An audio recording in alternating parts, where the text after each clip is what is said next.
Preview.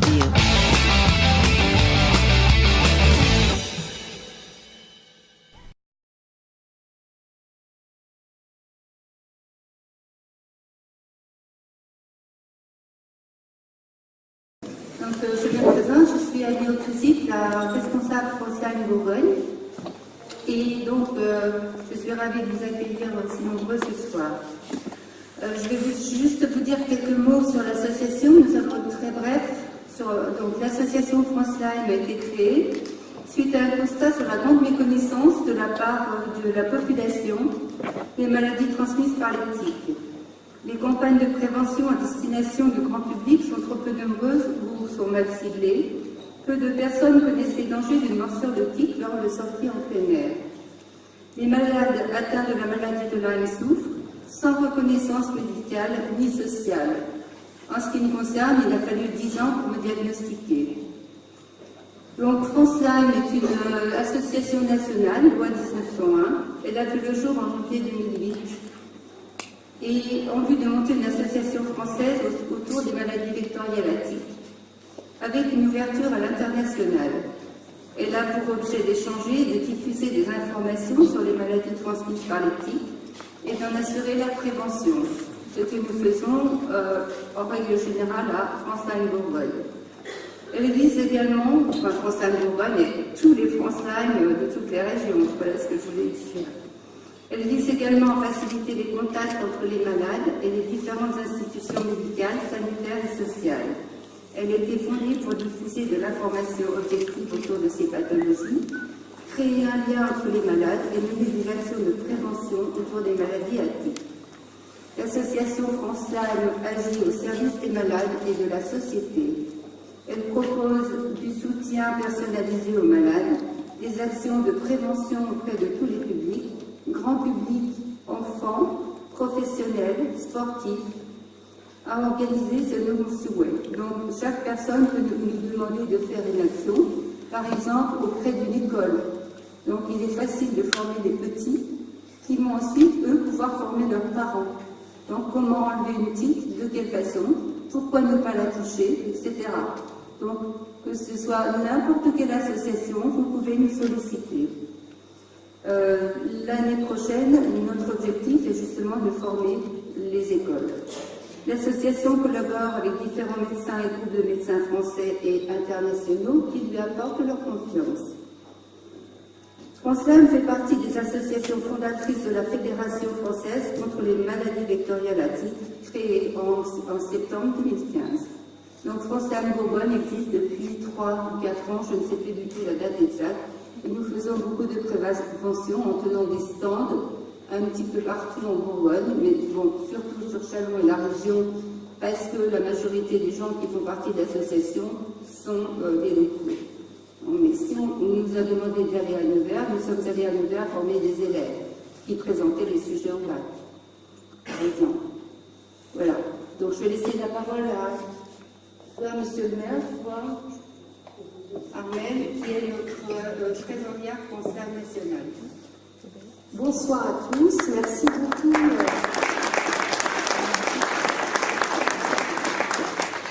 Merci à tous d'être présents. Je voudrais d'abord remercier Monsieur le maire de nous donner l'opportunité de mettre de la lumière sur la problématique des maladies vectorielles à tique.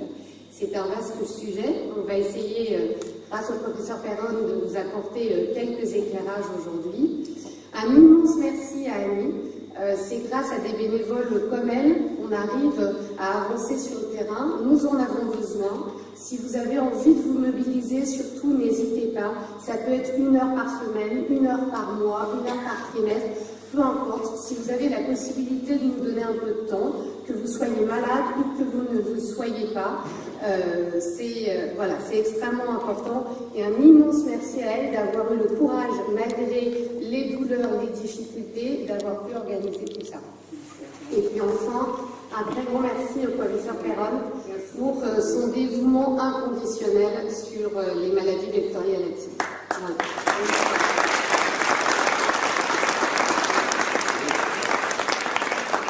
Mesdames, monsieur le professeur, mesdames, messieurs, je dirais quelques mots très rapides, simplement pour avoir le plaisir, professeur, de vous accueillir à Chalon-sur-Saône. Je peux attester que les représentants régionaux, et notamment chalonnais, de l'action que vous défendez ensemble sont particulièrement actifs, puisque c'est vous, madame, qui, la première, est venue me trouver, je crois que c'était dans le cadre du maire en direct, à l'hôtel de ville, pour qu'on puisse évoquer ensemble cette question. Il nous a semblé naturel d'apporter notre concours à la cause que vous défendez, parce que, comme bien souvent, en matière médicale ou paramédicale, il faut d'abord faire tomber un certain nombre de barrières, parler, rendre compte, informer, avant de pouvoir véritablement répandre les moyens, peut-être, je le souhaite en tout cas, une amélioration de la santé des personnes. Et il me semble que c'est du rôle des collectivités que de permettre matériellement, bien évidemment, que ces expressions puissent se tenir. Et c'est tout l'enjeu, professeur, de votre présence aujourd'hui à Chalon. J'imagine aisément que les personnes qui sont dans la salle sont chalonnaises, mais bien au-delà de Chalon-sur-Saône également, qu'elles sont venues chercher de l'information. Et je crois, on en a souvent parlé ensemble, parce qu'on a eu l'occasion de se croiser, et je le redis, vous êtes très présente sur le terrain, que le premier atout qu'on puisse vous offrir, et les collectivités sont là pour ça, c'est de donner la possibilité de répandre l'information. Je remercie également la presse qui est là, parce que son rôle n'est pas négligeable en la matière, et je suis certain, quoique mes obligations m'empêchent de rester jusqu'à la fin, que la soirée sera particulièrement instructive, et qu'elle sera peut-être, en tout cas c'est mon souhait, un point de départ pour une reconnaissance plus large de ce combat que vous menez au bénéfice de tous, au bénéfice de l'intérêt général. En tout cas, si la ville de Chalon-sur-Saône a pu y contribuer, même modestement, alors elle en sera satisfaite. Mesdames, Messieurs, je vous remercie.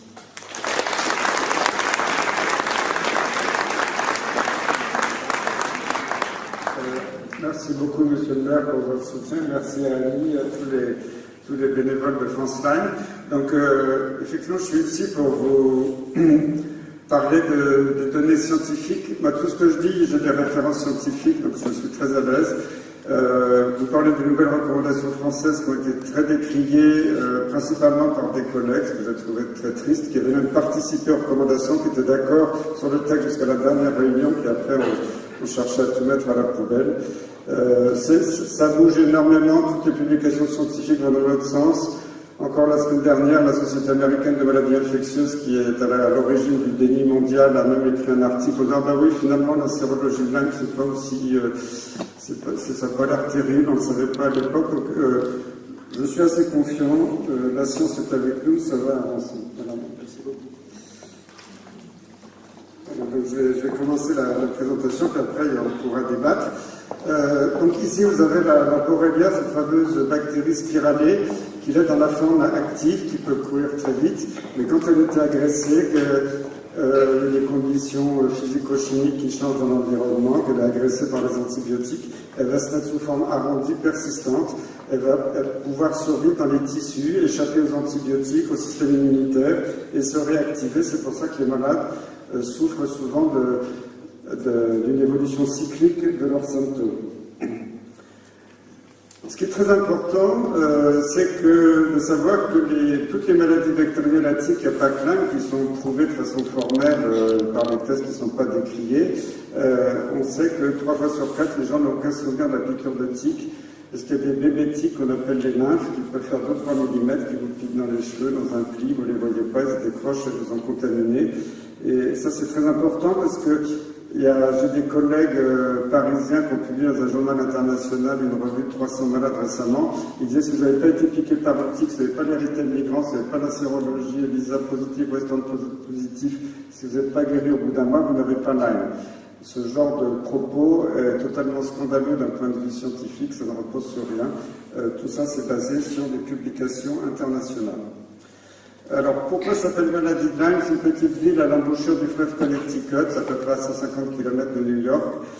Et c'était décrit il y a plus de 30 ans. Une grosse épidémie où tous les gamins avaient des énormes articulations dans les écoles. Ils pensaient que c'était une nouvelle maladie régionale. Ils ont mis 10 ans avant de reconnaître que c'était infectieux. Mais en fait, on s'aperçoit que cette maladie était présente depuis la nuit des temps.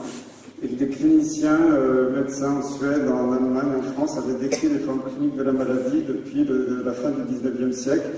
Mais le dermato décrivait des anomalies cutanéatiques, le neurologue décrivait des méningites, des paralysies atiques, le psychiatre décrivait des pholies atiques, et le rhumatologue décrivait des rhumatismes atiques, mais personne n'avait fait l'unité. Et ce qui est très important de comprendre, c'est qu'il n'y a pas que la Borrelia, parce que le nom s'appelle Borrelia, le nom de la bactérie. Il y a des dizaines d'espèces différentes de Borrelia qui sont connues depuis les années 20 et beaucoup de ce qu'on appelle les fièvres récurrentes, qui sont des causes très très fréquentes de fièvre en Afrique, partout dans le monde, et qu'il n'y a pas que la maladie de Lyme. Alors quand on dit que c'est une maladie récente, il y a un brave gars qui a été tué par une flèche à plus de 5000 ans, il est tombé dans une crevasse, c'est le seul gars de l'époque, on l'a retrouvé congelé. Il avait la maladie de Lyme, une maladie très proche. Donc quand il y a des gens qui disent, vous savez, le Lyme, on fait tout un plat, c'est une maladie très rare, qui est très peu présente en Europe, le seul gars qu'on a trouvé congelé il y a 5000 ans, il avait le Lyme. Bon, c'est bizarre, hein, c'était le seul, on connaît. Alors, comme je vous disais, la piqûre de tique, 3 fois sur 4, on ne se souvient pas. Et cette tache rouge, je vais vous montrer quelques autres photos pour vous, si j'ai bien ça dans la tête quand vous rentrez de vos promenades. Cette auréole circulaire, surtout ce qui est important, c'est qu'elle soit centrifuge autour de la piqûre de tique.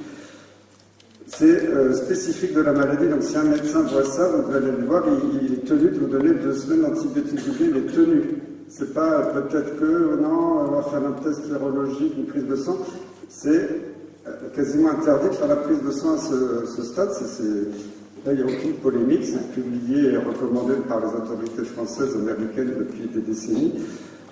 On traite, on ne discute pas. Et maintenant, je commence à m'énerver un petit peu parce que je vois, j'ai encore vu la semaine dernière, une infirmière dans l'hôpital qui avait sa gamine avait un bel érythème migrant, va voir son médecin qui dit non, le Lyme ça n'existe pas, vous l'embêtez, va voir le dermatologue qui dit non, le Lyme ça n'existe pas. Moi je dis maintenant, ces médecins, il faut les dénoncer au Conseil de l'ordre, c'est-à-dire qu'ils font de la mauvaise pratique médicale, ils sont tenus en plus maintenant les gens prennent en photo avec leur smartphone, il n'y a pas de discussion possible. Alors là, vous avez quelqu'un qui a été piqué dans le nombril. Ici, un enfant qui a été piqué entre les cuisses. Ici, c'est un monsieur, alors c'est derrière l'oreille, c'est un aspect un petit peu plus en bourrelet. Donc voilà, c'est ce que je disais, l'antibiotique, c'est au moins 2 semaines sans faire de sérologie. Alors il y a des aspects un petit peu atypiques, c'est pas toujours rose, ça peut être un peu violet. Normalement, ça démange pas, c'est indolore, mais quelquefois ça peut brûler, ça peut démanger. Quelquefois il y a des petites vésicules, quelquefois c'est tout petit, il y a des érythèmes migrants qui font la taille d'une pièce de 2 €. Mais ce qui est important, c'est le caractère centrifuge. L'autre signe caractéristique, je vous montre quelques signes caractéristiques, il n'y en a pas beaucoup. Si vous croisez quelqu'un dans la rue qui a comme ça une boule rouge au bout de l'oreille, vous dites bonjour monsieur, bonjour madame, vous avez une maladie de Lyme. Bon. Oui, ça c'est typique, il n'y a pas d'autre diagnostic. Si on biopsie, on fait un prélèvement, on trouve des biofilms bourrés de Borrelia. Alors je ne vais pas vous faire, je sais qu'il y a des médecins dans la salle, je ne vais pas vous faire tout un cours de médecine. Et c'est pour vous dire que la maladie de Lyme peut donner un peu tout et n'importe quoi, entre guillemets. Bon, un classique, c'est la paralysie faciale, qui est une manifestation assez fréquente. Alors, comme souvent, les tests sont négatifs. Je ne dis pas que toutes les paralysies faciales sont des Lyme, mais il y en a quand même probablement beaucoup plus que ce qui est dit par les tests sanguins. On dit que c'est un coup de froid, donc en médecine, quand on ne comprend pas, on parle latin, on dit c'est affrigoré, c'est bien un coup de froid. Mais moi, personnellement, je ne crois absolument pas au coup de froid comme cause de ces paralysies faciales. C'est des maladies infectieuses qui doivent être traitées comme telles. Là encore, un aspect caractéristique, parce que là, il n'y a pas d'autre diagnostic possible. Ça, c'est une maladie de Lyme, c'est publié, c'est officiel. Ça s'appelle l'acrodermatite chronique atrophiante. Les médecins en ont beaucoup comme ça dans leur consultation, des personnes, plutôt des personnes âgées, mais quelquefois plus jeunes, qui ont la peau qui devient un peu cartonnée, transparente, on voit des varicosités en transparence, plutôt au membre inférieur, plutôt au membre supérieur. Là, c'est pareil, ça ne peut pas être un autre diagnostic. Alors finalement, parce que je ne peux pas faire toute la médecine ce soir, maintenant la maladie de Lyme, on l'appelle, comme on appelait la syphilis autrefois, la grande simulatrice, après elle peut simuler toutes les situations médicales. Et c'est ça qui est très compliqué pour le médecin, parce que moi je ne jette pas du tout la pierre au médecin, la maladie de Lyme c'est très compliqué à appréhender. Alors le fond commun des Lyme, entre guillemets, je ne parle pas de la forme aiguë, mais après quand ça traîne, c'est la fatigue et les douleurs. Alors tout le monde est un peu fatigué, un peu mal, donc c'est ça qui est compliqué. Il y a des Lyme bénins. Je rassure, quand vous êtes piqué par une tique, toutes les tiques ne sont pas contaminantes. Il y a des gens qui font des maladies Lyme tout à fait bénignes, qui guérissent toutes seules, des gens qui guérissent rapidement sous antibiotiques. On s'intéresse surtout aux formes graves, mais le fait qu'il y ait des formes bénignes ne veut pas faire nier les formes graves qui peuvent être gravissimes. Alors la fatigue peut être totalement invalidante, des douleurs qui peuvent être extrêmement intenses, migratrices. Alors souvent le médecin, il croit ou il ne croit pas, parce que ça ne se mesure pas avec une machine. Et dans la médecine moderne, on tente à soigner des choses prouvées par des machines. On dit, bon, c'est le stress, c'est psy, quoi. En gros, c'est psychosomatique. Moi, ce qui m'a convaincu depuis très longtemps que c'est pas psy, c'est quand les malades sont guéris, ils arrêtent de se plaindre. C'est pour moi le meilleur signe que c'est pas psy, parce que j'ai des gens pendant 15 ans, ils ont souffert le martyre, ils m'ont dit on me brûlait la peau, faire un repasser, on me plantait des couteaux dans le dos, on me broyait les os, et mon médecin ricanait en disant que c'était dans ma tête ou que c'était le stress du boulot. Et le jour, ils ont rencontré par hasard un médecin Lyme qui les a guéris en quelques mois. Ils ont dit c'est pas possible que j'ai vécu 15 ans d'enfer comme ça. Et maintenant, ils arrêtent de se plaindre, ils sont repartis travailler, s'occuper de leur famille. Donc ça m'a franchement convaincu qu'on met le psychosomatique à toutes les sauces et ça devient odieux, je pense, pour beaucoup de malades. Ça ne veut pas dire qu'il n'y a pas une composante psy dans beaucoup de maladies, mais là, on exagère. En plus, quand la maladie évolue, il y a toujours des signes objectifs qui apparaissent à un moment ou à un autre. Et la maladie de Lyme, ça touche toujours, en général, plusieurs types d'organes. Vous allez avoir des problèmes cardiaques, le cœur qui déraille un peu, des problèmes neurologiques, vous allez faire une méningite, puis une paralysie ou une névralgie, vous allez faire des troubles visuels, des problèmes articulaires, quelquefois psychiatriques, ça peut arriver. Et le pauvre médecin, il est un petit peu perdu parce que tous ces signes, même s'ils sont objectifs, qu'il peut les constater lui-même, les voir sur une imagerie, une IRM, un électrocardiogramme, il peut les voir dans d'autres maladies. Il n'y a rien de spécifique. Donc c'est très difficile. Et puis ça peut simuler toutes les maladies auto-immunes. Ce qu'on appelle les maladies auto-immunes, ce sont des maladies qu'on n'explique pas bien, le corps se retourne contre lui-même. Alors il y a toute une liste officielle, vous savez, la thyroïdite d'Hashimoto, la sclérose en plaques, la polyarthrite rhumatoïde, et il y en a plein. La maladie de Lyme peut les simuler tout à fait. Donc finalement, c'est pas facile pour le malade et pour le médecin aussi, parce que comme on va voir qu'aujourd'hui on n'a pas de bon test diagnostic, on a des signes qui sont soit subjectifs, soit pas caractéristiques. Et pourtant, il y a beaucoup de publications qui montrent que la maladie de Lyme peut être la cause ou un cofacteur de beaucoup de maladies chroniques, auto-immunes, dégénératives. Alors, quand je dis que la sérologie de Lyme n'est pas bonne, vous savez que c'est une polémique énorme en France, parce qu'il y a le centre de référence de Strasbourg continue à dire que leur test est fiable à 100%, mais il n'y a plus que qui le disent. Malheureusement, ils sont suivis par beaucoup de médecins de sociétés savantes qui n'ont même pas pris la peine de lire les publications scientifiques, c'est ça qui est triste. Et on nous oblige à faire depuis des décennies le fameux test en 2 temps. Alors, si vous avez vécu un parcours Lyme, quand on vous fait un test de Lyme, on fait une prise de sang pour chercher les anticorps. Le test de première ligne s'appelle ELISA. Et puis s'il est négatif, on vous dit ciao, vous n'avez pas Lyme, circulez, on n'a pas le droit de vous faire d'autres tests, vous êtes pas malade. Et puis si c'est positif, on doit vous confirmer par un autre test qui s'appelle Western blot. Cette façon de faire est attaquée dans les publications scientifiques depuis très longtemps. Le Haut Conseil de la Santé publique a émis un rapport, donc le Haut Conseil de la Santé publique, c'est tout à fait officiel en France, il a émis un rapport en 2014. Moi, je n'étais pas dans le groupe, donc on ne peut pas dire que j'ai influencé le groupe. Il y avait des experts très sérieux, comme le professeur Berge, qui était le doyen de la faculté Necker à Paris, qui dirige maintenant l'Institut Pasteur de Lille. Il y avait des scientifiques de haut niveau. Ils n'étaient pas forcément spécialistes de Lyme, forcément, mais le centre de Strasbourg n'était pas dans le groupe, je crois que ça valait mieux d'ailleurs. Et ils ont dit, mais c'est quoi cette salade, tous ces tests, c'est pas validé comme il faut. Ils l'ont écrit. Ils ont eu le courage de l'écrire. Et ils avaient même écrit à l'époque, comme tous ces malades en errance, il n'y a pas de bon test. Si le médecin a émis un autre diagnostic, au moins, il doit leur proposer un traitement antibiotique d'épreuve pour ne pas les laisser comme ça à l'abandon. Donc vous voyez, c'était déjà décrit en 2014 dans un texte officiel. Ça n'a pas été suivi. Après, quand on dit que la sérologie n'est pas bonne et que vous allez entendre, parce qu'il y a malheureusement, c'est avec Strasbourg et puis les sociétés savantes font des formations médecins maintenant dans toute la France, qui leur disent que le test est fiable à 100%, que si vous avez la sérologie négative, vous n'avez pas Lyme. C'est un mensonge, j'ai honte pour eux. Et d'ailleurs, le CDC européen, qui est le Centre de surveillance des maladies, a publié en avril 2016 tout un rapport en disant oui, alors tous les centres de référence, les fabricants vous annoncent des tests excellents, 95-100% de sensibilité, mais attention, tous ces tests sont calibrés sur des populations qui ne sont pas correctement définies, parce que je ne veux pas faire trop de technique. Et la machine ELISA, c'est pas la machine qui est bête, la machine automatique marche très bien. Quand vous faites un test ELISA, vous devez calibrer votre machine sur 100 malades, vous êtes sûr que c'est des malades, et 100 témoins. En général, on les prend à la banque du sang, on est sûr qu'ils sont témoins, qu'ils ne sont pas malades, et pas porteurs de la bactérie. Donc pour le VIH, c'est facile à faire, on peut cultiver le virus si on veut vérifier. Pour le Lyme, c'est impossible à faire. Personne n'est capable, dans une population donnée, de dire qu'il y a un Lyme ou pas. Vous avez mal, vous êtes fatigué, vous avez un peu de problème cardiaque, articulaire, il y a plein de gens qui ont ça, c'est pas forcément des Lyme. Donc, au lieu d'avoir l'honnêteté de dire on ne sait pas calibrer tous ces tests, c'était calibré de façon arbitraire.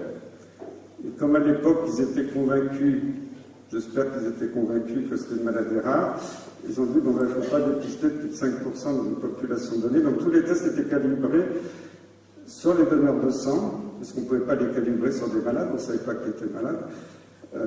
Alors quand j'ai dit ça, les gens hurlaient, enfin, je disais n'importe quoi, mais j'ai la preuve scientifique, je fournis la référence à ceux qui la veulent. Alors, ensuite, quand des gens en France continuent à dire, même dans les formations médicales, que le test sérologique est très fiable, ils peuvent dire, il y en a d'autres, je n'ai pas pu citer toutes les publications, mais la méta-analyse de Cook et Puri, qui sont deux chercheurs de l'Imperial College à Londres, qui ont repris tout ce qui était publié, ils ont fait un travail très sérieux, ils ont pris des publications, le Lyme était prouvé d'une autre façon, ils ont montré que les tests sérologiques, et que pour Borrelia burgdorferi, puisqu'on sait qu'il y a d'autres Borrelia qui ne sont pas du tout repérés par les tests, que le test était inférieur à 60%. Donc, continuer à dire que la sérologie Lyme est fiable à 100%, je dis c'est un mensonge.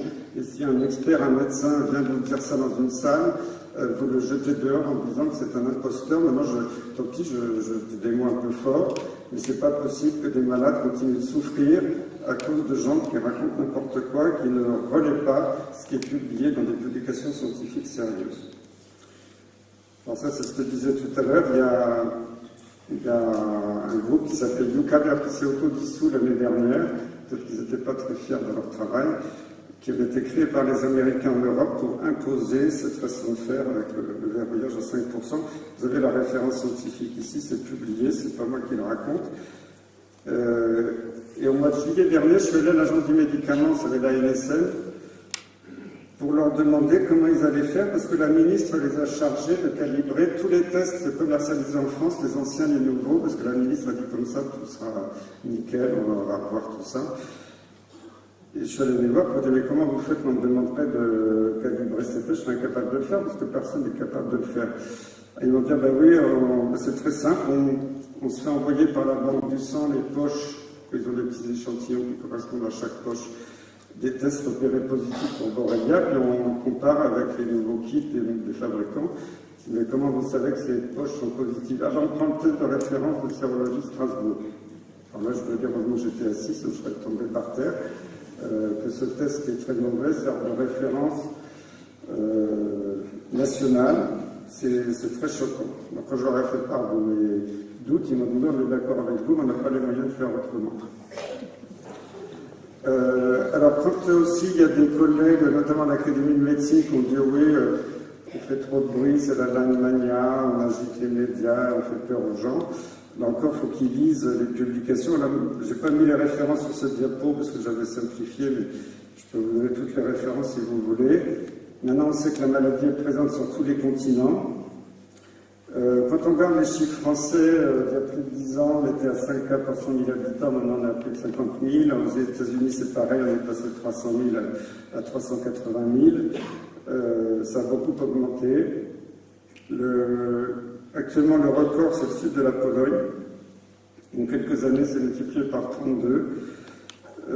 Surtout, vous savez, quand vous étiez aux États-Unis, il n'y a pas si longtemps, je me souviens, j'étais à une conférence aux États-Unis il y a 3-4 ans, des médecins disaient « Oui, non, mais vous étiez dans le Colorado, en Californie, au Texas, donc il n'y a aucun risque, il n'y avait pas de Lyme. » Évidemment, on ne cherchait pas la Borrelia dans l'éthique ni chez les humains, parce que c'était des zones soi-disant sans Lyme. Bon, maintenant qu'on les recherche, on en trouve, et maintenant, officiellement, c'est publié.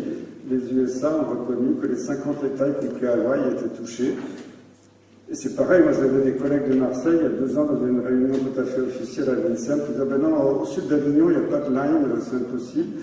Ou encore s'il n'y a pas de Lyme, moi ça m'a toujours fait rire parce que avec des médecins de Marseille et des Bouches-du-Rhône, ils voyaient beaucoup de malades avec piqûres de tique et rectal migrants et tout ça. Et maintenant c'est officiel, toutes les régions de France sont touchées. On commence à avoir le même débat dans les DOM, département d'outre-mer, parce que dans la réunion disent non, il n'y a pas de Lyme, il n'y en a nulle part, sauf quand on leur met le nez dessus. Et en Grande-Bretagne, les paralysies faciales liées à Lyme, ce sont une publication récente. En 3-4 ans, même soit 3 ans, ça a augmenté de 43%. Donc, le Lyme, ça n'existe pas, c'est une maladie rare. Il y a quelques uluberlus qui font peur à tout le monde. Et je dis, lisez les publications internationales. Alors, ce qui est compliqué, comme je vous le disais, il n'y a pas que Borrelia burgdorferi, monsieur Burgdorfer. On a découvert par la suite qu'il y avait beaucoup de Borrelia. Je vais vous passer tous les noms latins, parce qu'il y en a des dizaines, je vous en cite quelques-uns. Alors en Europe, maintenant, on cherche 3 espèces dans les tests, pas partout, mais habituellement. En fait, il faudra en chercher une dizaine ou une vingtaine, mais elles ne sont pas incluses dans les tests, donc si ce n'est pas recherché, il n'y en a pas. Et il y a des espèces de découvertes récentes, et je vais surtout insister sur Miyamotoi. Alors elle a un nom japonais parce qu'elle a été découverte chez les rongeurs au Japon il y a une vingtaine d'années, puis après on l'a découverte chez les humains en Russie, puis en Hollande, au Canada, aux États-Unis. En France, il m'avait dit à Strasbourg, on s'en fiche parce qu'il n'y en a pas en France. Alors après, manque de chance pour eux, les chercheurs de l'INRA à Maison-Alfort, près de Paris, à l'école vétérinaire, on en trouvait dans les tiques en France. En Alsace, dans les Ardennes, même des forêts près de Paris. Alors, ils n'ont pas cherché trop de forêts, mais toutes les forêts, ils en ont cherché, ils en ont trouvé. Et donc, ils ont dit, oui, mais on s'en fiche, il n'y en a pas chez l'homme. Moi, je fais un travail avec un laboratoire vétérinaire, parce que les labos vétérinaires sont bien plus avancés que les laboratoires de biologie médicale. C'est pour ça qu'ils sont attaqués par l'Agence du médicament en ce moment, entre parenthèses. On les menace de fermeture. On trouve plus de Miyamotoi chez les malades en France que de Burgdorferi.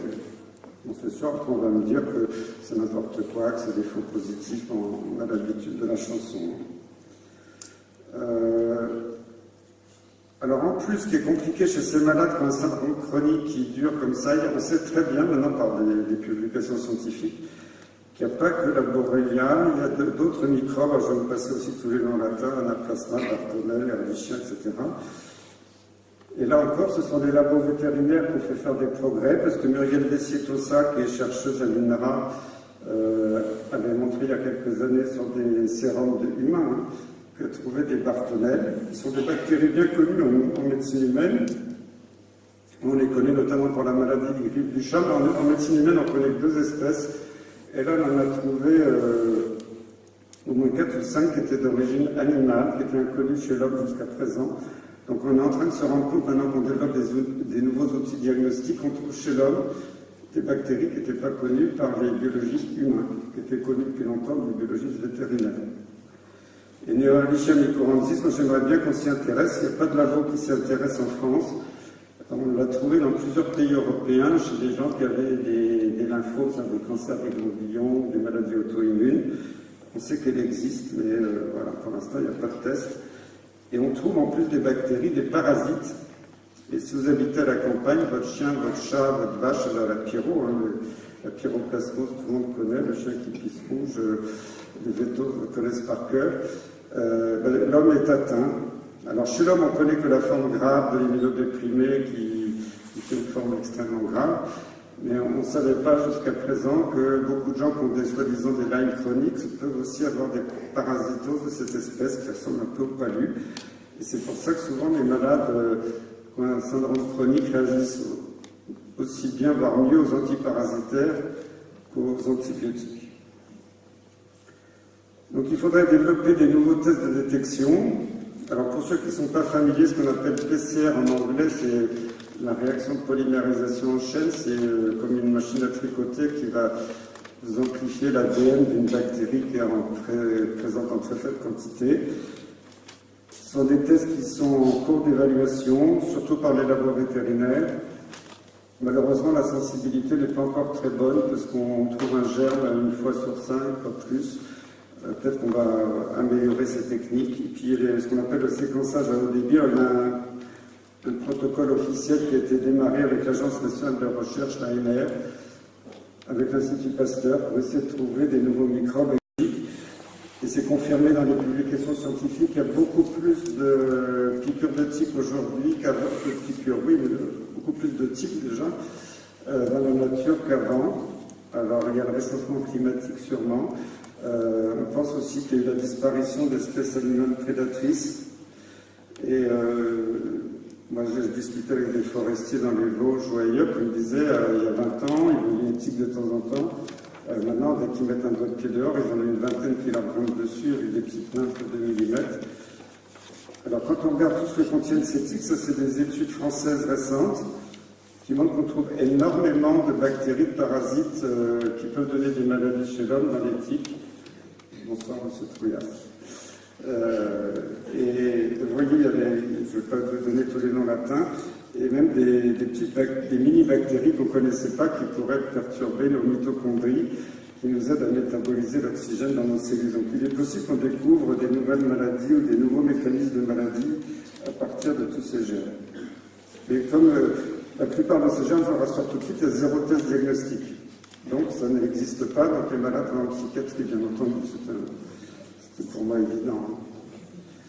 Alors voilà l'histoire des animaux. Moi je ne suis pas chasseur, je ne suis pas le chasseur français, mais on m'avait envoyé cet article il y a quelques mois et ça m'avait frappé parce que ça montre que beaucoup d'espèces animales, ou peut-être pas toutes les espèces, mais beaucoup d'animaux ont disparu en 20 ans, peut-être à cause de l'agriculture intensive, des pesticides, mais il y a des batraciens, des serpents, des oiseaux, des rongeurs qui ont disparu. Et ça pourrait peut-être expliquer en partie la prolifération des tiques qu'on constate aujourd'hui. Alors, résultat des courses, comme le médecin n'y comprend rien, souvent ça se termine en psychiatrie, et ça c'est dramatique parce que les médecins qui font du Lyme, on passe notre temps à sortir des gens de psychiatrie, des gamins qui sont retirés de force par un juge, leurs parents, en disant que le gamin il est malade à cause de la maltraitance de ses parents, alors c'est des parents qui sont super dévoués, et c'est des problèmes humains absolument dramatiques. Alors qu'on peut guérir ces gamins quelquefois, parce que souvent les gamins ils réagissent mieux que les adultes, ils guérissent plus rapidement statistiquement, donc en quelques semaines, voire quelques mois. Et ça, pour moi, ça devient totalement insupportable. Et c'est pour ça qu'avec un groupe d'experts internationaux, on a dénoncé la violation des droits de l'homme à l'ONU et à l'OMS. On a fait 2 rapports auprès de rapporteurs spéciaux de l'ONU pour dire qu'un petit groupe d'experts corrompus entretenait dans le monde une vision totalement stupide de la maladie de Lyme, et qu'à cause d'eux, les gens n'avaient pas accès au diagnostic, n'avaient pas accès au traitement, se faisaient envoyer en psychiatrie. Moi, je peux vous dire qu'il y a des adultes qui ont été enfermés contre leur gré, qui ont passé des années absolument épouvantables, et maintenant qu'ils sont guéris, ils travaillent à 100%, ils s'occupent de leur famille, ils ont retrouvé une vie tout à fait normale. Et pour les gamins, c'est encore pire. Alors, pour les médecins qui sont ici, j'ai avant d'envoyer les malades en psychiatrie au minimum.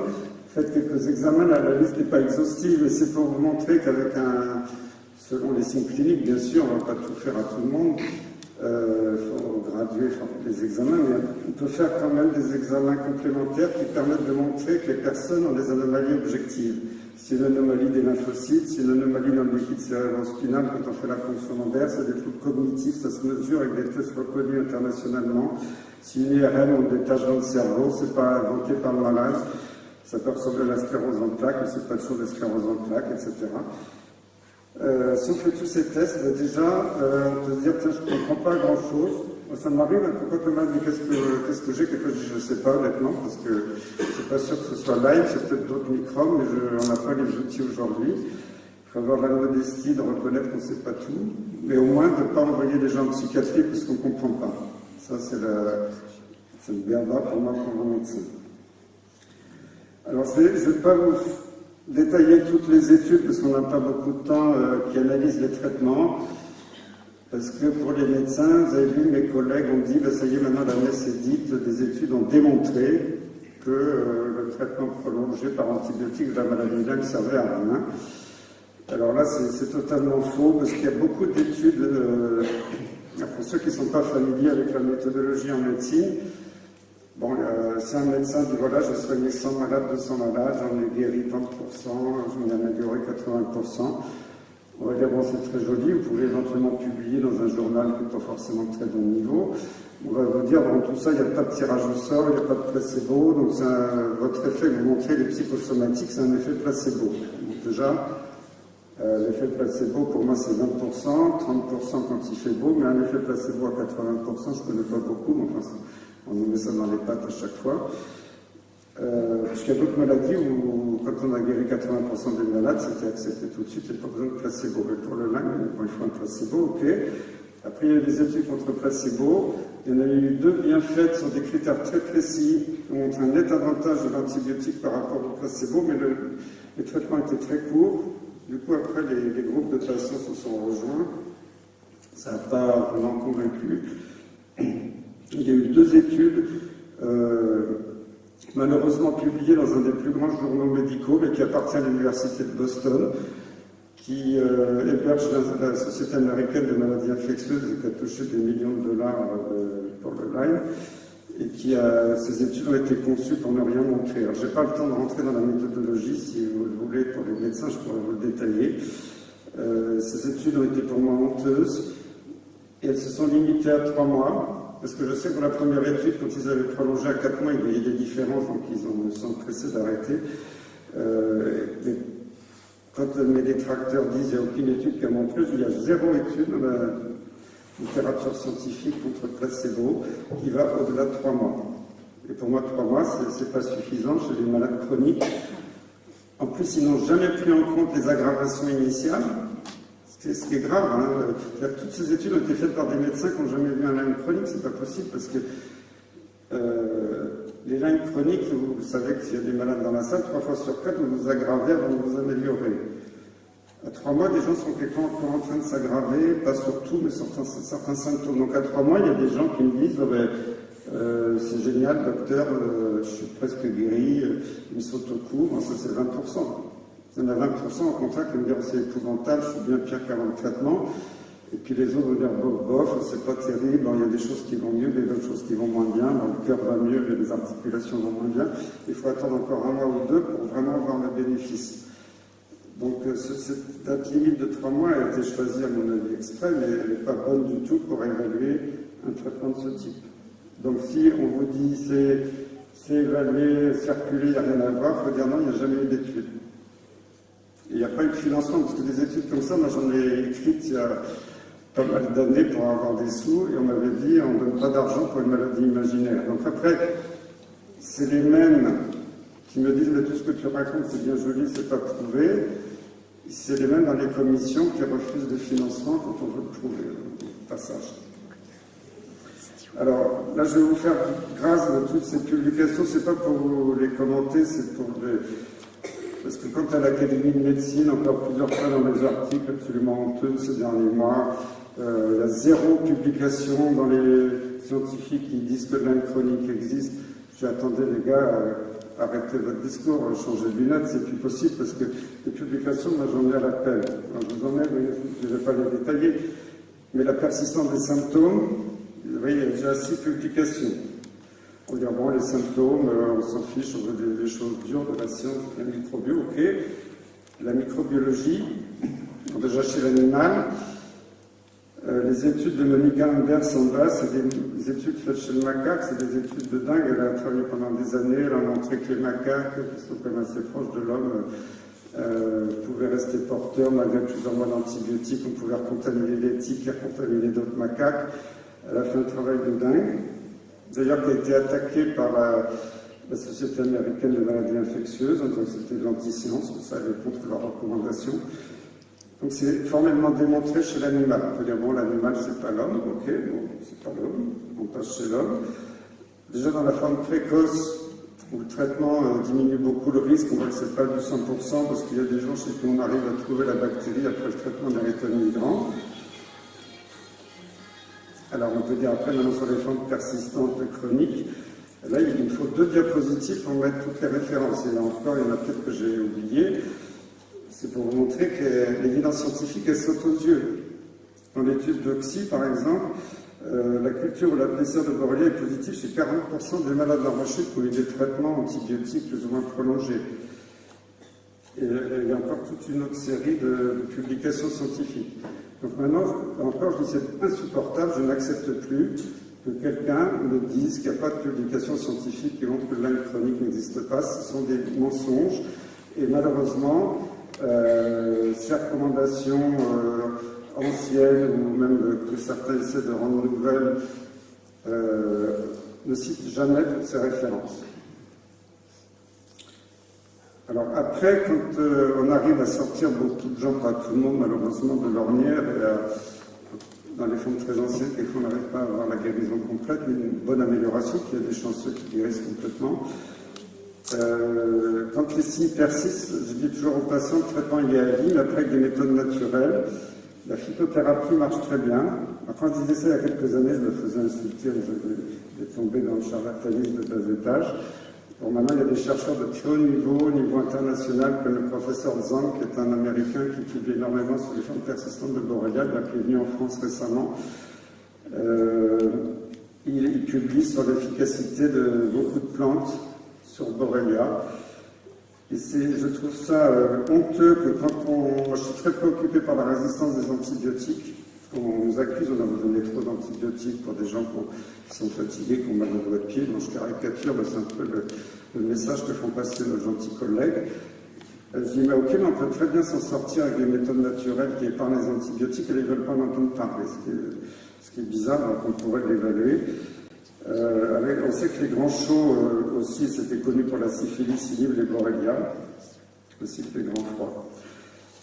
Alors, un petit mot sur la situation internationale, puisqu'on n'est pas que le Lyme, c'est pas qu'en France. Au niveau des États-Unis, il y a comme une loi fédérale qui date de décembre 2016, c'était la dernière loi signée par Obama, qui a reconnu le Lyme chronique. Donc maintenant, aux États-Unis, les médecins leur foutent la paix, il n'y a plus de persécution.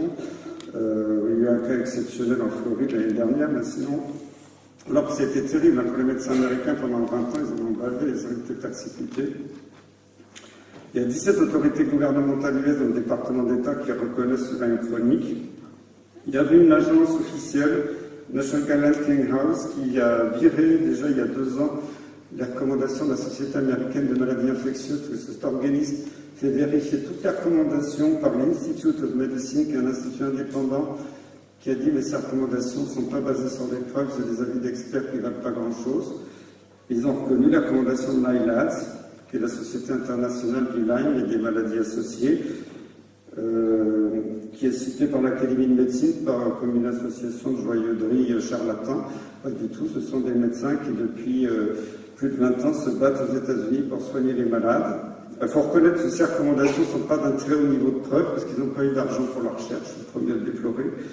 Bon, malheureusement, ce National Guidelines Clearinghouse, depuis le mois de juillet, a vu son financement supprimé par Donald Trump. Alors, c'est pas que pour le Lyme, il faisait des recommandations sur l'hypertension artérielle, sur tout ce que vous voulez, mais par mesure d'économie fédérale, il n'y a plus de NGC. Bon, c'est comme ça. Enfin, les recommandations de l'ILAD sont toujours là. Et les CDC d'Atlanta, c'est le centre de surveillance des maladies dont les experts Lyme étaient très proches de ceux de la Société américaine de maladies infectieuses, l'IDSA, avaient toujours continué à soutenir l'IDSA, mais au bout d'un an, ils ont craqué. Le 1er décembre 2017, ils ont supprimé de leur site officiel la recommandation de l'IDSA, qui, je vous le rappelle, ont servi de base aux recommandations françaises de la Société de pathologie infectieuse de langue française de 2006. Donc quand j'ai entendu dans la région, en Bourgogne, en Alsace, en Lorraine, que des médecins font des formations à d'autres médecins en disant que les recommandations de l'IDSA, c'est toujours la référence internationale, et alors qu'ils ont participé aux recommandations de la HAS qui disent que ça ne vaut rien, qu'il faut garder les anciennes recommandations de la SPIF, je dis que c'est totalement honteux. Ces recommandations de l'IDSA ne sont plus reconnues aux États-Unis, ne sont plus reconnues nulle part, sauf par un petit groupe de gens irresponsables. Alors, quand on regarde au niveau politique européen, il y a eu des décisions, malheureusement une décision du Conseil de l'Europe, ça ne vaut pas grand-chose vis-à-vis des gouvernements. Le CDC, qui est le Centre de contrôle des maladies européennes de Stockholm, en août 2017, a classé le Lyme parmi les 30 pires maladies menaçant la santé publique. c'est peut-être pas la 30e, hein, parce que les 30 ont été classés au hasard. C'est quand même important, parce que quand on voit l'Académie de médecine qui dit mais le Lyme, c'est une maladie extrêmement rare, on s'en fout, c'est pas un problème de santé publique, il faut quand même pas charler, c'est quand même le CDC européen qui le dit. Et récemment, une commission du Parlement européen, en septembre 2018, a voté à l'unanimité une motion demandant à l'Union européenne d'établir des lignes directrices sur Lyme.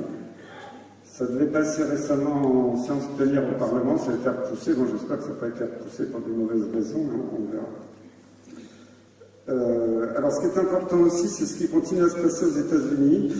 Il y a un groupe de travail qui a été mis en place par le ministère de la Santé américain, le US Department of Human and Health Services, HHS, et qui est aussi sous contrôle du ministère de la Défense américain, avec beaucoup d'experts de différents horizons, qui ont publié un état des lieux le 9 mai 2018. Donc si vous lisez l'anglais, vous le trouvez très facilement sur Internet. Donc si vous ne lisez pas l'anglais, c'est plus compliqué, surtout ils sont assez longs, leurs rapports. Mais quand on a vu ça, on était vraiment ravis, parce que ces rapports vont totalement dans notre sens. Ils disent qu'on n'a pas de bons tests diagnostiques, qu'il n'y a pas eu de bons essais cliniques pour évaluer les traitements, que la persistance des symptômes de la maladie existe, qu'il n'y en a jamais financé assez de recherche. Ce qui est très amusant, c'est que quand on a dit à nos détracteurs d'essayer, les rapports américains sont sortis, zéro silence radio partout. Ils n'en ont jamais parlé de personne. Et c'est un groupe, c'est pas officiel, c'est un groupe de marginaux aux États-Unis. Marginaux, c'est le ministère de la Santé, le ministère de la Défense. Bon, c'est comme ça.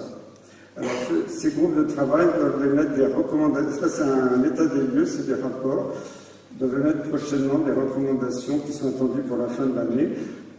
J'espère qu'elles iront dans le bon sens. Bon, j'étais à Denver l'autre jour où j'ai rencontré des gens de ces groupes qui avaient l'air d'être confiants et ils m'ont dit que ça irait dans le même sens que les rapports.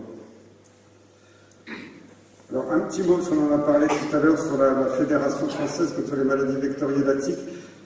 Ça a été un réel progrès en France, parce que quand il y avait le rapport du Haut Conseil, c'était écrit en tout-tête dans le Haut Conseil, on voit les associations de malades, ils sont un peu disparates, ils font un peu n'importe quoi, ils râlent, mais c'est vrai que je reproche pas aux malades, quand vous êtes malade, que vous avez passé la journée, être fatigué au fond du lit, avoir des troubles de concentration, vous n'êtes pas toujours capable d'analyser toute la littérature scientifique en anglais et d'aller contrecarrer des experts qui vous disent que vous dites n'importe quoi. Et l'énorme avantage de cette fédération, c'est que ça a rassemblé des associations de malades avec des chercheurs, des médecins, dont le professeur Trouillas est ici présent, que je remercie. Il y a un conseil scientifique, et d'ailleurs le conseil scientifique a été réuni récemment. Il y a plusieurs professeurs d'université, plusieurs directeurs d'unités de recherche chez NRS. Quand on entend des collègues de la fédération, c'est un ramassis de charlatans. Il faudrait qu'ils fassent attention avant de raconter des bêtises comme ça. Et cette fédération, tout récemment, s'est dotée d'un fonds de dotation qui s'appelle Recherche Biotique pour essayer de rassembler de l'argent pour la recherche pour faire avancer les choses. Alors, je terminerai sur les recommandations françaises.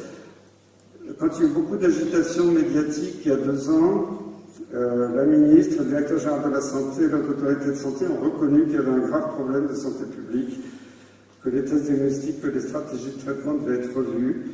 La ministre elle-même, devant les médias, a reconnu que beaucoup de Français étaient en errance, rejetés par le système de santé.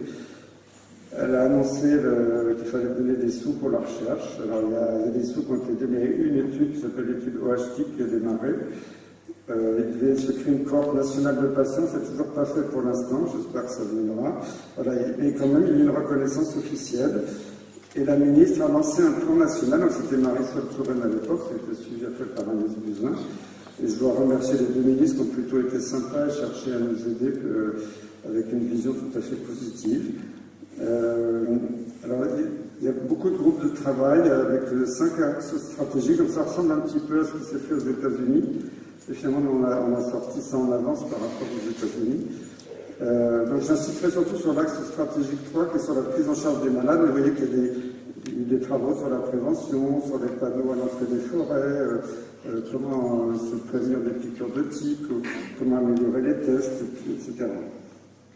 Alors dans le groupe 3, donc il y avait des représentants de diverses sociétés savantes, dans la Société de pathologie infectieuse de langue française, qui était co-pilote avec la Autorité de santé, des microbiologistes, des généralistes, le centre de référence de Strasbourg, des patients et des médecins Lyme de la fédération.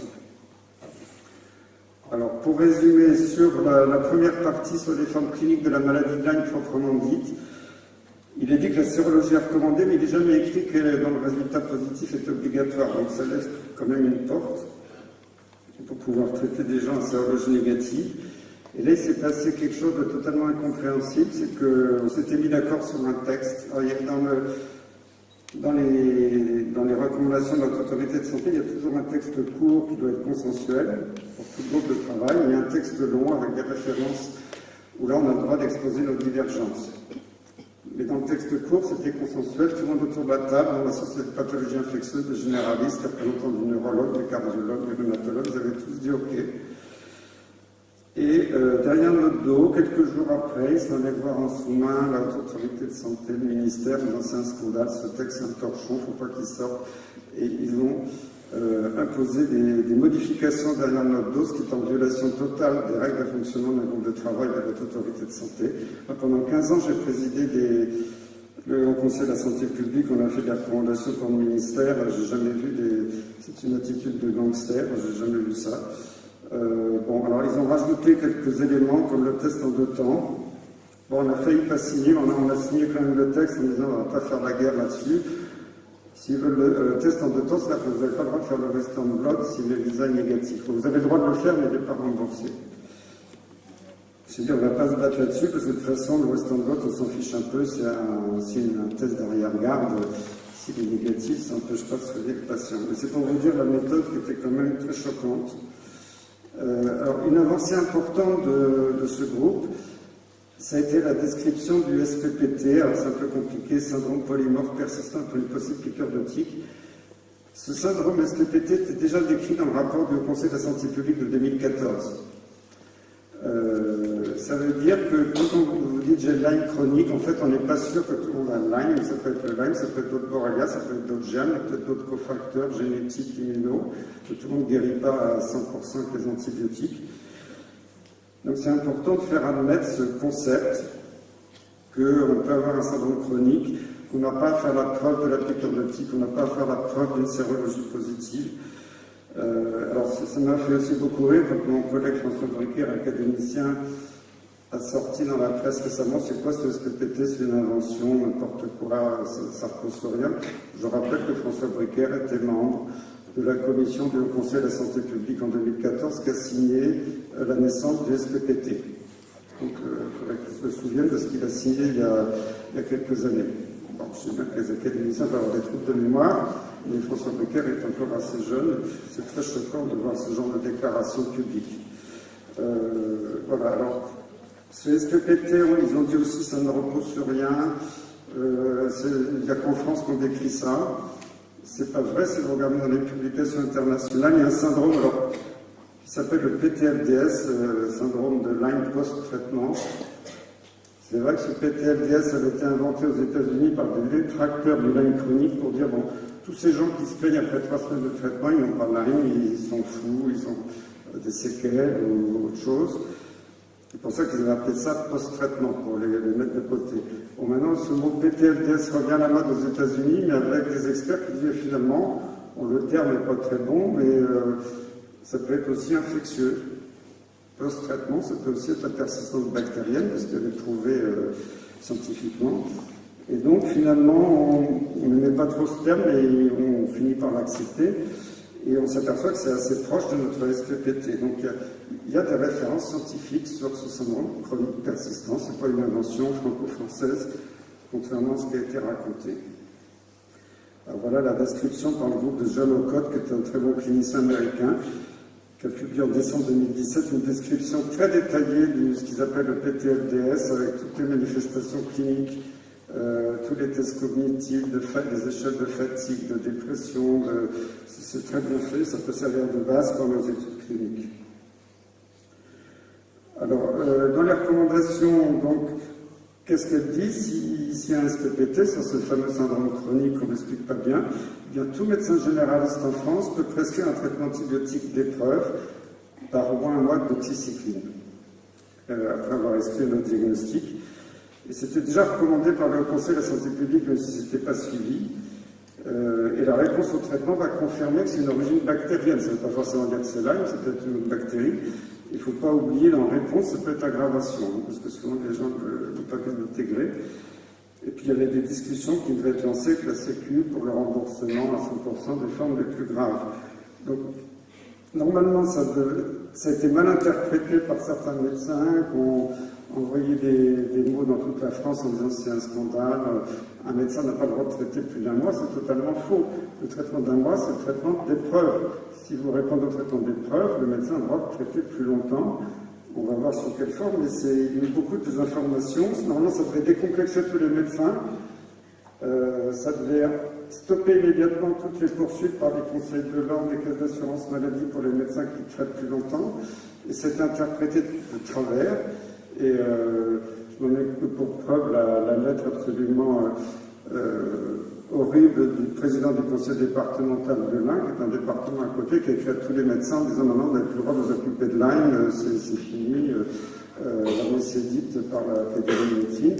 Ce président du conseil de l'ordre devrait vérifier les publications scientifiques avant de raconter des sornettes pareilles, alors que je peux vous dire que l'autre jour j'étais au Mans, avant j'étais dans l'Orne, mais les présidents des conseils départementaux soutiennent à fond maintenant les médecins qui s'occupent du Lyme en disant c'est un scandale qui a trop duré.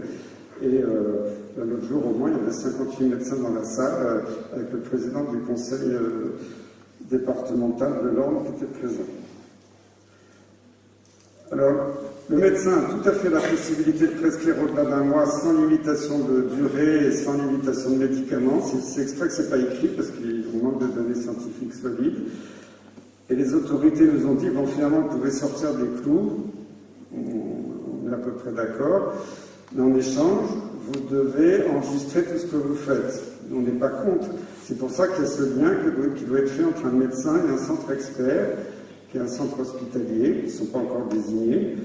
Alors, tant que les centres hospitaliers ne sont pas désignés, ça ne change rien. Les médecins sont aussi libres de prescrire 6 mois aujourd'hui s'ils veulent, comme hier, hein, parce que c'était très mal interprété par les médecins qu'ils n'en ont plus le droit. Il y a des pharmaciens qui se sont mis à refuser des ordonnances, ce qui est totalement anormal. Et donc, ce que demandent les autorités, c'est que les prescriptions et l'évolution des symptômes des malades puissent être enregistrées dans des bases de données.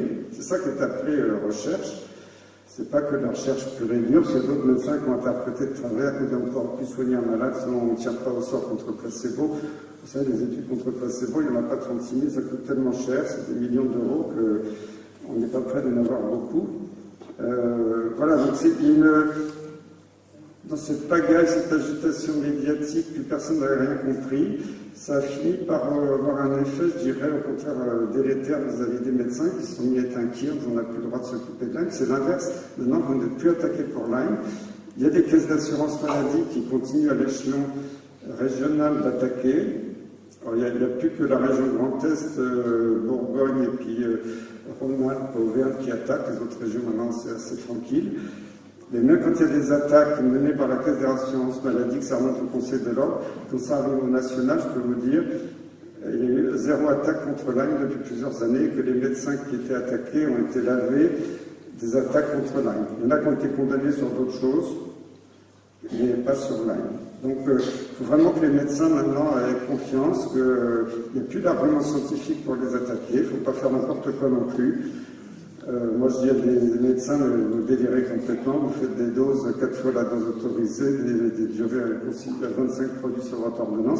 C'est très marginal, c'est un petit nombre de médecins, mais il ne faut pas non plus que ces quelques médecins qui font un peu n'importe quoi nous décrédibilisent, parce qu'après leurs ordonnances sont photocopiées, sont envoyées dans toute la France, et c'est pas ça le gros de la troupe des médecins Lyme qui font un travail énorme, qui prennent des risques pour sauver.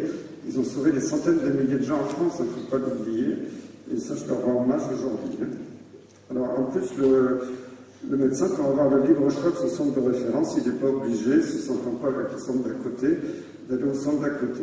Alors ce qui est important, c'est ce qui est écrit dans le point numéro 3, Dans le rapport de l'HS, c'est écrit en toutes lettres, les centres devront, c'est pas peut-être devraient, c'est devront avoir des représentants de malades et de médecins Lyme dans leur comité de pilotage.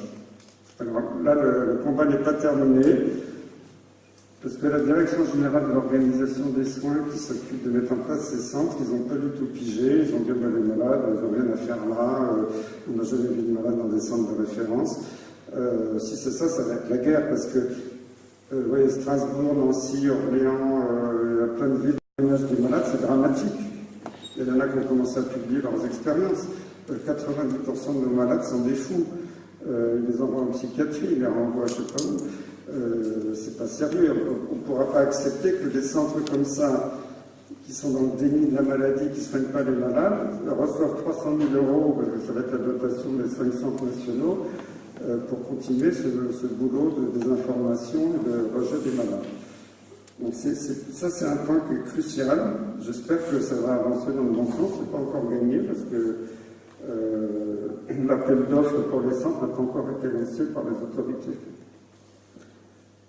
Alors voilà, je résume les principales avancées. C'est que la qualité insuffisante des tests sérologiques est reconnue. Je pense que c'est pour ça que Strasbourg a eu un coup de calcaire le jour où ça devait sortir, quelques jours après la HS, parce qu'ils se sont dit, oh là là, on a participé à ça, on avoue que nos tests ne sont pas bons, et alors qu'ils sont attaqués en justice, je pense qu'ils ont eu très peur, et qu'ils ont voulu démolir le texte. Le SPPT est reconnu, incluant les co-infections, diagnostiqué cliniquement. La réponse à un traitement antibiotique d'épreuve est une méthode diagnostique. Moi, j'aimerais bien avoir des tests biologiques super beaux, mais il n'y en a pas en attendant. Et la possibilité de traiter différemment, de façon plus prolongée, en enregistrant les données. Alors, l'autre jour, j'ai eu une heureuse surprise. J'ai cru que je rêvais. Vous savez que l'IDSA, c'est la Société américaine des maladies infectieuses qui nous plonge dans l'obscurantisme depuis 30 ans. En disant que leur test est fiable à 100%, test en 2 temps, tout le monde est des charlatans. Ils ont publié, mais c'est tout récent. Finalement, la sérologie ne serait pas très fiable, mais ils ne pouvaient pas le savoir avant, pauvre chou. Et ils écrivaient des éditoriaux vitrioles l'année dernière pour dire la PCR, cette amplification génique, évidemment, les PCR, ça les ridiculise, parce que quand un malade est positif en PCR qui est négatif en sérologie, on va remettre dans le caca, autant qu'il raconte des bêtises. Donc ils avaient fait des éditoriaux pour dire la PCR, c'est de l'anti-science, ce sont des laboratoires qui travaillent comme des cochons, c'est que des faux positifs. On en avait même sorti l'ADN fossile. Si on trouve une trace d'ADN dans le sang, c'est parce qu'il est passé par là il y a plusieurs années, que la trace comme la mémoire de l'eau. Ça repose sur aucune donnée scientifique sérieuse, mais ils osaient l'écrire et le dire. Même à l'Académie de médecine, on a sorti ça, que les PCR, c'était l'ADN fossile. Bon. Et maintenant, voilà qu'ils font la promotion de la PCR. C'est peut-être une méthode d'avenir bien. Je veux dire, il y a beaucoup de progrès. Alors, pour l'instant, ils y vont mollo. Ils ont reconnu surtout sur les formes précoces. Il faut les laisser venir. Ils ne sont pas encore reconnus de la chronique, mais ça va venir un séjour. Enfin, vous voyez, c'est tout récent, ça date de quelques jours, donc je voulais vous faire partager ce témoignage. Alors, pour finir sur la prévention, c'est important, parce qu'avant d'être malade, il faut mieux prévenir. Les répulsifs marchent très très bien. Si vous allez en forêt ou dans une zone de votre jardin qui est infestée, il y a ceux que vous trouvez en pharmacie chimique à base de DIT de 35-35. C'est les mêmes que pour les moustiques quand vous allez en Afrique pour le palu. Et puis il y a des répulsifs biologiques, naturels. Alors, je cite le citriodiol 30 parce qu'il était déjà cité dans la conférence de consensus de 2006, il est recité dans les recommandations de notre autorité de santé, il a été validé dans un institut de recherche à Neuchâtel. Sa base d'eucalyptus et de citron vert, c'est en spray, mais il est aussi efficace qu'un répulsif chimique pour l'éthique. Après, il y a des répulsifs en huile essentielle. Bon, j'ai mis un nom parce qu'on me demande souvent, moi je n'ai pas d'action chez Pranavon, mais beaucoup de chasseurs sont contents de ce genre d'huile essentielle qui doit modifier l'odeur de la sueur, je ne sais pas, mais ils ont beaucoup moins de tiques. Après, il y a la permétrine, c'est pareil que pour les moustiquaires imprégnés, vous pouvez tremper vos vêtements, mais c'est aussi un produit chimique qui peut peut-être être toxique à la longue.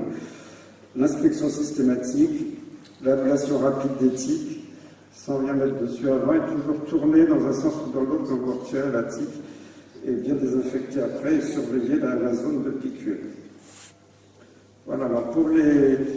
Bon, monsieur le maire a dû partir, vous nous avez prévenu, mais pour les autorités locales dans les communes, c'est très important de faire la prévention. Maintenant, il faut savoir qu'à la fois dans les associations comme France-Line et Santé publique France, on fait des plaquettes à destination des gens du loisir ou des professionnels de la nature, et des mairies se sont mobilisées pour mettre des pancartes dans les forêts pour informer les gens du risque.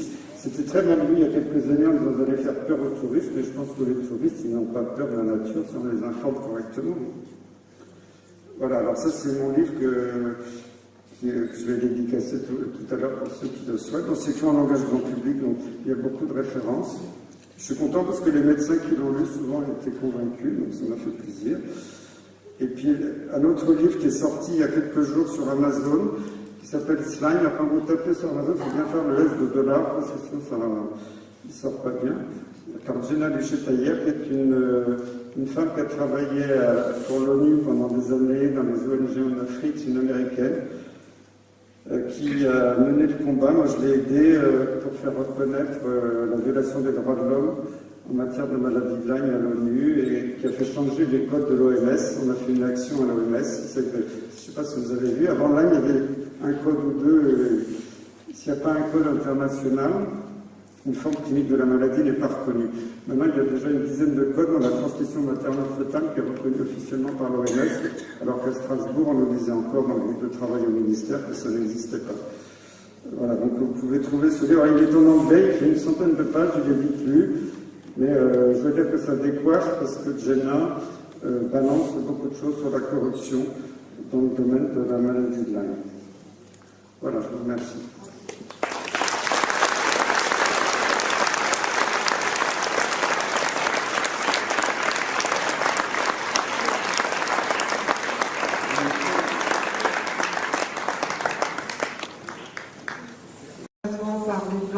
Pour vous, il est efficace ou pas? Ah oui, alors, il n'y a rien d'efficace à 100%.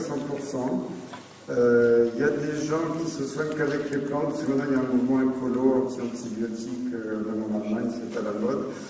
Il y a des gens qui arrivent à guérir ou s'améliorer beaucoup rien qu'avec les plantes. Souvent, c'est quand même plus long quand on attaque d'emblée avec les plantes. C'est moins rapide que les antibiotiques. Moi, je donne surtout un traitement d'entretien, l'efficacité des plantes. On n'a pas encore beaucoup d'études cliniques, malheureusement. Ça coûte très cher et puis il n'y a pas de retour sur investissement pour un laboratoire, donc on n'aura pas des milliers, des millions d'euros. Ça commence à m'énerver beaucoup. Il faut qu'ils se taisent et qu'ils aient la modestie d'étudier les publications scientifiques avant de continuer à l'ouvrir et d'écrire à tous leurs collègues. C'est scandaleux ce qui s'est passé dans l'Ain l'autre jour. Je peux vous dire que les médecins étaient révoltés. Mais moi, dans l'Ain, vous avez eu un patient avec... Ouais, on m'a tout coupé, un délité, on m'a tout coupé, on me refuse Lyme. On me demande de me faire une expertise pour prouver que je suis malade. Qu'est-ce que je dois faire? Est-ce qu'on peut répondre en tant qu'association aussi? Allez-y, oui. Il faut nous faire remonter ces informations. C'est extrêmement important. Aujourd'hui, le professeur l'a dit, que ce soit au travers de la FFNVT ou directement, une association comme France Lyme siège au ministère de la Santé. Le DGS actuel, M. Salomon, nous a demandé de lui faire remonter ce type d'informations. Donc faites-nous remonter, faites des témoignages et on les partagera. Et surtout pour son engagement depuis plusieurs années dans ce combat qui est absolument essentiel. Et il est l'honneur de la profession de médecine face à, disons, des médecins qui déshonorent actuellement la profession.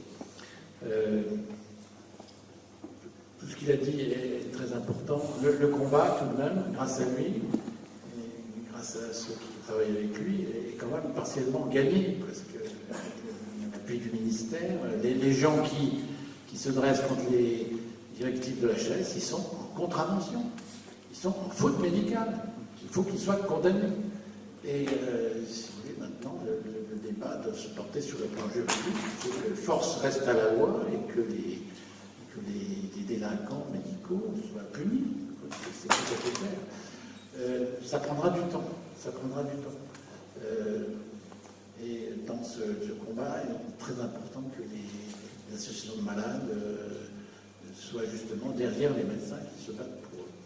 voilà, je voulais dire que c'est un combat honorable qui a été mené et encore une fois, le professeur Perron a eu un rôle absolument moteur dans ce combat. C'est un combat qui est partiellement gagné. Maintenant, il y a un deuxième combat, c'est le combat scientifique.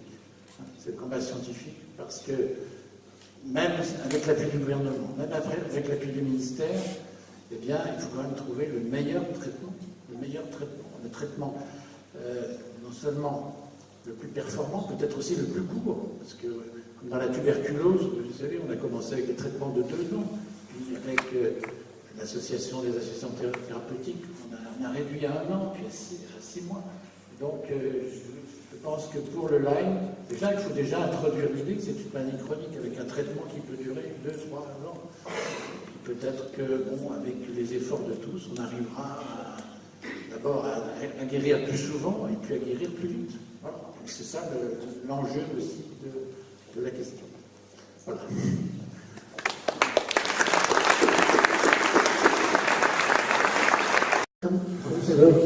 Je voudrais savoir, vous avez parlé et montré des plaques roses.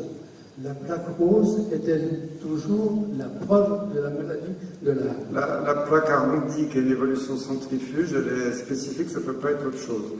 Après, il y a des petites plaques d'eczéma qui peuvent ressembler, mais c'est l'évolution centrifuge avec caractéristiques autour. Alors, il y a une chose qui me gêne, j'avais découvert qu'à Strasbourg, vous vous occupez de la maladie de Lyme, et puis avec ce que vous venez de dire ce soir, je suis perplexe, parce que j'étais prêt à envoyer mon dossier à Strasbourg, parce qu'aussi bien à Nîmes qu'à Lyon, on m'a dit, c'est pas vrai, vous n'avez pas la maladie de Lyme, alors que j'ai pris une photo il y a 10 ans, et on voit, c'est une plaque rose vraiment importante. Et vous n'êtes pas le seul, il y en a des centaines de milliers en France qui sont dans la même situation. Là, je suis désolé, mais je ne peux pas mettre à la place de tous les médecins. S'il vous plaît. Qu'en est-il pour des jeunes femmes? Ça, parce que je ne vois pas dans la salle où vous êtes. D'abord, Qu'en est-il pour une jeune femme qui a été classée en fibromyalgie depuis plus de 10 ans et qui, après le parcours du combattant, et je remercie Annie de l'aide qu'elle m'a apportée en lui donnant l'adresse d'un médecin sur Bordeaux, aujourd'hui, elle est traitée au prévu antibiotique. Par contre, sa grande angoisse, c'est de se demander si cette maladie peut être transmissible dans le cadre d'une grossesse. Alors, si elle a été traitée, moi, je n'ai jamais vu de problème. En revanche, quand une femme a une maladie très évolutive et est enceinte et n'est pas traitée, là oui, le risque est élevé de transmission. Et je le vois beaucoup avec toutes les femmes que je suis, qui ont eu des grossesses longtemps avant, qui décrivent des problèmes de santé chez leurs enfants, à l'expliquer, les pédiatres n'y croient pas. Donc maintenant, la transmission materno-fœtale est reconnue. Après, moi, j'ai des femmes qui ont été dans des états très sévères, qui ont été traitées longtemps, qui ont eu des bébés après. Il n'y a jamais eu de problème quand elles ont été traitées correctement. Donc, je pouvais la rassurer, on peut avoir des enfants, même si on a fait mal. Il faut, si on est juste en train de démarrer le traitement, c'est peut-être pas le moment de démarrer la grossesse. S'il vous plaît, à mesure des rechutes, on va dire, si la virulence des symptômes est variable. Bon, en général, quand les gens étaient traités longtemps, ça finit par s'estomper avec le temps et les années. Alors après, des gens peuvent toujours faire une poussée plus forte, quelquefois à l'occasion d'un grand stress ou d'une nouvelle piqûre ou d'une intervention chirurgicale. Mais normalement, ça va plutôt en s'atténuant, mais en sachant qu'il y a quelques personnes qui ne sont pas guéries après plusieurs années. Et il existe des personnes résistantes à tout traitement par rapport à... Alors, il y a probablement des cas où on a tout essayé, ça ne marche pas, il ne faut pas non plus s'obstiner. Peut-être qu'il y a des virus, peut-être qu'il y a des facteurs génétiques, auto-immuns, des métaux lourds, j'en sais rien.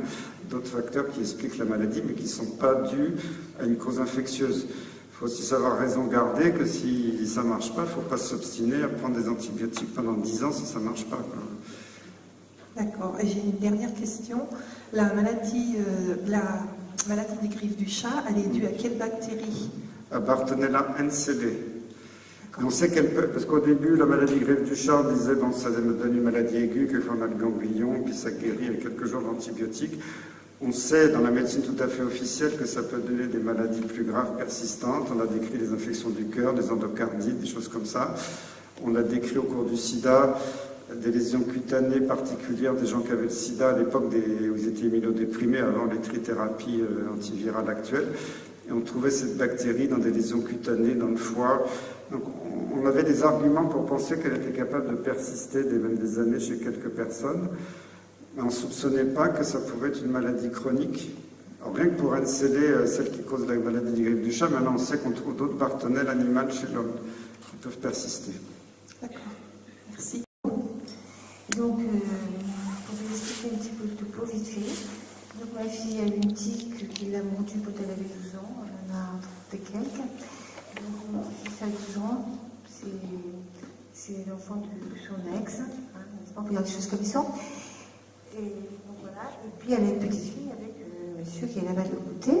Donc tout le monde a la maladie, enfin pas moi, enfin pas que je sache, tout le monde a la maladie de Lyme. Donc le papa de cet enfant-là. Donc a posé un diagnostic de syndrome de Munchausen, repris par la justice. Donc ils sont passés devant un juge, des enfants. Donc, je trouve ça dramatique parce que ma fille a comment dire, elle travaille à l'instit, quoi. Donc c'est un peu gênant au niveau de son boulot. En plus, il y a une mesure éducative qui a été posée. Donc actuellement, ils vont retourner voir le juge en février. On ne sait pas ce que ça va faire. Tout le monde a repris ce diagnostic et en plus élargi à des choses graves, quoi. Je veux dire, dans la psychiatrie. Pas que... Même le juge, enfin les assistantes sociales, tout le monde a repris ce truc. Moi, je suis horrifiée parce que personne n'est en dehors d'un psychiatre. D'abord, il est habilité à poser ce syndrome. Je ne sais pas ce que vous en pensez. Je sais, moi j'ai réussi à soigner quelques gamins comme ça. Alors, le syndrome du Munchausen en médecine, c'est quand vous vous autodétruisez.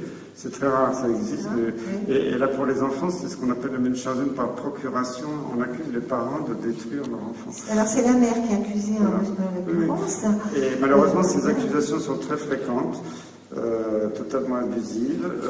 Les médecins ne connaissent pas bien, donc ils rentrent dans le jeu. Malheureusement, il n'y a pas de pédiatre en France. Il y avait un pédiatre qui était le professeur Gendrel, qui a pris sa retraite malheureusement, qui était à Necker, qui croyait au Lyme, qui m'aidait à avoir des patients. Maintenant, j'ai 0 pédiatre de référence en France. Tous les pédiatres sont anti-Lyme.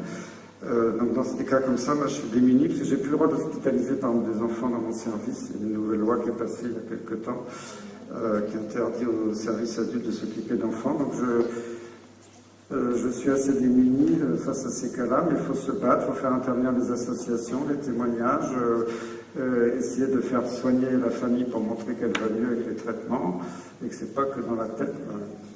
Alors je voudrais juste rajouter quelque chose, parce que je suis la maman. Oui.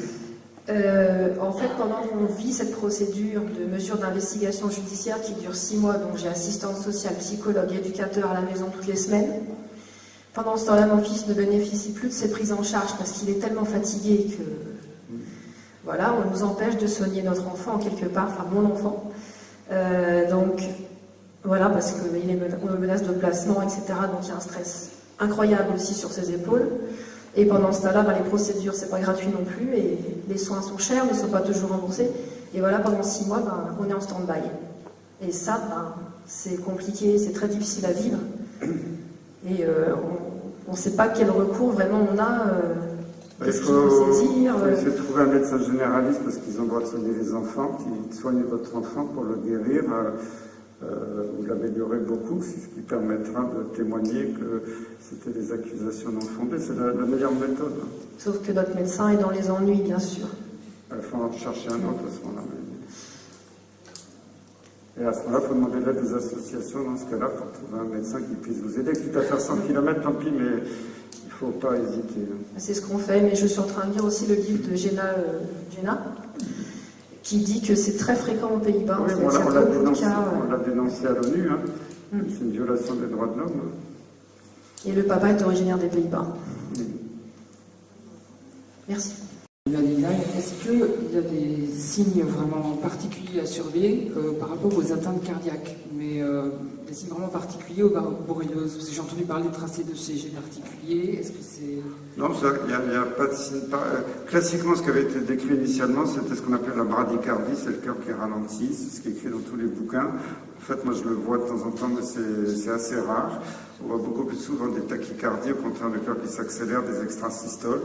Souvent, c'est pas très méchant, mais après, il y a des inflammations du cœur aiguës. Moi, il y a des gens qui sont morts heureusement, c'est très rare, mais de myocardite aiguë quelques semaines après une promenade en forêt. Je connais un médecin américain qui a été transplanté cardiaque après une atteinte cardiaque aiguë. Beaucoup de péricardites récidivantes, des infarctus. Il y a notamment une femme médecin que je connais qui, à chaque poussée de Lyme, a fait une poussée d'angine de poitrine assez sérieuse. Avec des douleurs? Oui. Donc, alors, les douleurs thoraciques sont bénignes, c'est pas un infarctus. Il y a énormément de Lyme, entre guillemets, qui ont des douleurs thoraciques, je sais pas, mais qui disparaissent après. Donc, en fait, ça peut donner beaucoup d'atteintes cardiaques diverses et variées, qui malheureusement sont très peu connues des cardiologues et très peu décrites dans les publications en cardiologie, mais qu'on voit fréquemment. D'accord. Et dans le cas d'une borréliose de Lyme, avec des douleurs et des faiblesses musculaires qui peuvent être vraiment très très importantes, invalidantes, est-ce qu'il pourrait être en fait pertinent de chercher des diagnostics associés ou différentiels, mais éventuellement associés, comme je sais pas, des myasthénies particulières? C'est ce qu'on fait tous les jours. Normalement, on cherche d'autres maladies auto-immunes, tout ça. Après, il y a des maladies auto-immunes pour lesquelles il y a des traitements qui marchent bien, mais pour beaucoup, souvent les traitements ne marchent pas très bien. On peut en essayer si ça améliore. Il y a des gens qui sont un petit peu à cheval, sclérose en plaques Lyme. Il y en a qui guérissent complètement sous antibiotiques. Bon, cela c'est réglé. Il y a des scléroses en plaques qui s'améliorent à moitié sous antibiotiques. Après, je les renvoie quand même au neurologue, en disant s'ils peuvent vous aider de l'autre côté. Puis quelquefois, le neurologue a une idée astucieuse, arrive à trouver un traitement qui aide. Je suis pas du tout pour opposer les deux. Il y a une composante infectieuse dans beaucoup de ces maladies, qui n'est pas forcément de 100% chez tout le monde. Après, il faut être pragmatique, voir comment la personne réagit. Parce que je me posais la question des personnes qui ont déjà une maladie, par exemple auto-immune ou un terrain, par rapport à des antécédents familiaux, et paf, ils chopent une borréliose, et du coup, ça fait des tableaux cliniques. Après, il faut traiter la borréliose et voir jusqu'où ça améliore votre maladie auto-immune. Il y a des chanceux chez qui ça va tout régler, puis d'autres, ça ne va pas tout régler. Merci. Et comment vous expliquez aussi qu'il y a très peu d'études, alors il y a des études qui sont faites depuis 40 ans aux États-Unis notamment, dans d'autres pays, essentiellement les pays riches, et que c'est essentiellement donc, certaines études comme celle de Monica Reimers qui a été faite sur le macaque rhésus, qui a été publiée par exemple dans une revue, le quotidien du médecin, et que dans d'autres revues médicales on n'en trouve aucune qui est rapportée. Le quotidien du médecin, tous les journaux médicaux appartiennent quand même pas mal à l'industrie pharmaceutique et ne relaient que des messages anti-Lyme. Dès que l'Académie sort un truc anti-Lyme, c'est immédiatement le lendemain dans le quotidien du médecin, et c'est rare qu'ils relaient sauf peut-être de temps en temps, mais qu'ils relaient des publications scientifiques sérieuses. Alors pourtant, ils ont relayé l'étude de Monica Reimers, qui a montré donc l'inefficacité de la doxycycline sous plusieurs mois de traitement sur les macaques.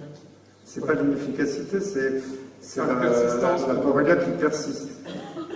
Donc comment vous expliquez que cette étude soit publiée et pas d'autres qui sont très... Cette étude a été déniée par l'IDSA, la Société américaine de maladies infectieuses, qui a demandé son retrait du journal, en disant que ça allait contre leurs recommandations. Donc c'est une étude qui a été très attaquée. Après, quand ils ont vu que c'était imparable sur le plan scientifique, ils ont arrêté de l'attaquer, et après que des médecins parce qu'elle date d'il y a pas mal d'années déjà, que des médecins la redécouvrent maintenant et en face de la pub, je suis vraiment ravi si c'est vrai. Merci. Bonsoir professeur. Oui. Mon médecin Lyme me parle du cycle de la méthylation transsulfuration. Parce qu'en fait, je suis en échec thérapeutique, donc je voulais savoir ce que vous en pensez. Je ne sais pas ce que c'est, non, je sais pas. Des termes un peu barbares pour moi, je ne connais pas. Donc lui, il me dit que c'est une recherche qui a été faite cet été. C'est possible, mais je ne suis peut-être pas au courant de tout, mais je ne le connais pas. Du test allemand, Microsoft, c'est sur champ sombre. Ah, le truc à microscope à froid. Moi j'y ai beaucoup cru, parce que c'est vrai que quand on met une goutte de sang, on voit des petits trucs qui s'agitent. Après, j'avais été un peu refroidi, parce qu'avec l'Institut Pasteur, du coup, ils étaient excités, ils voulaient voir si on pouvait faire des tests. Alors, on avait pris des malades qui étaient venus spécialement pour se faire prélever, des témoins qui étaient des jeunes étudiants du laboratoire, et tout le monde avait des petits trucs dans le doigt. Donc, on sait... peut-être qu'on a tous des spiroquettes de disaprofite qui ne sont pas pathogènes, donc c'est un petit peu délicat d'en faire un test diagnostique. Pour l'instant, c'est pas très bien identifié. Alors, c'est vrai que les gens sont ravis parce qu'ils voient les petits trucs au microscope et ça y est, c'est la preuve, j'ai le Lyme. Je ne suis pas emballé par ces tests pour l'instant. Moi, j'aurais aimé qu'on puisse faire une corrélation avec des études génomiques des souches qu'on voit. Ça n'a pas été fait, donc je suis très prudent là-dessus. Ok, je vous remercie. Petite question simplement. Pensez-vous que 6 ou 8 ans après une piqûre de tique, le traitement antibiotique est valable, reste valable? Oui, il peut marcher très bien. Après, plus c'est ancien, quelquefois moins il marche, mais il peut marcher, oui. Bien sûr. Il marche à tous les coups. À tous les coups, non. Même après une période de 6 ou 8 ans. Ah oui, il y a des gens qui étaient paralysés, qui ont récupéré leur paralysie des années après. Mais tout le monde n'est pas chanceux comme ça, mais ça arrive. Merci. Je voulais savoir si une UVI pouvait être à l'origine, pouvait annoncer la maladie de Lyme. Est-ce que, alors, le test ELISA est fait. Mais arrêtez de parler de test ELISA, je s'en D'accord. fous. D'accord. Mais ce que si vous avez une UVI, ça peut être un Lyme, vous traitez si elle guérit, c'est le Lyme, si elle guérit alors pas. ma question elle est suivante. Traitement sous antibiotiques suite à un ELISA positif, peu importe qu'on... Et déclenchement d'Alzheimer assez fort. Oui, ça confirme. Ça confirme bien que c'est Lyme. Lyme, ça peut être aussi une autre bactérie. Une autre bactérie. Le fait que ça s'aggrave sous traitement. Oui. Voilà, d'accord. Il y a énormément d'uvéites qui sont liées à Lyme. Le problème, c'est qu'on a, la plupart du temps, on n'a pas la preuve biologique. Mais moi, il y a des ophtalmos qui m'envoient régulièrement des patients et qui y croient. Mais tant qu'on n'aura pas des bons tests biologiques, on ne pourra pas faire la preuve du lien. Est-ce que ça peut être lié aussi à la spondylarthrite, ça peut prendre l'aspect de la spondylarthrite? Toutes les maladies auto-immunes peuvent être intriquées. Donc, il y a des Lyme qui ressemblent à une spondylarthrite, d'autres à la sclérose en plaques, d'autres à la polyarthrite rhumatoïde, d'autres... Moi, j'ai des spondylarthrites qui ont démarré avec des érythèmes migrants, qui ont le HLA-B27, qui est le marqueur génétique de la spondylite. Si vous avez un terrain génétique qui favorise la spondylarthrite, que vous avez un Lyme, ça va favoriser l'évolution peut-être vers une vraie spondylarthrite. Vous voyez, ça peut se chevaucher. C'est pas si évident que ça toujours. Bonsoir. Oui, bonsoir. Bonsoir. Je voulais savoir, est-ce qu'il y a une contre-indication au traitement antibiotique? Non. À part l'allergie, le choc anaphylactique à la pénicilline, j'en connais, parce que les antibiotiques, c'est pas dangereux, à part des accidents tout à fait exceptionnels. Avec certains, comme la doxycycline, il faut surveiller les transaminases, enfin tout ça on connaît. Les attaques, parce que vous avez vu, il y a même le salle quotidien du médecin l'a relié, ça je l'ai vu. Les attaques contre les médecins Lyme, c'est de dire les antibiotiques dans le Lyme, ça tue.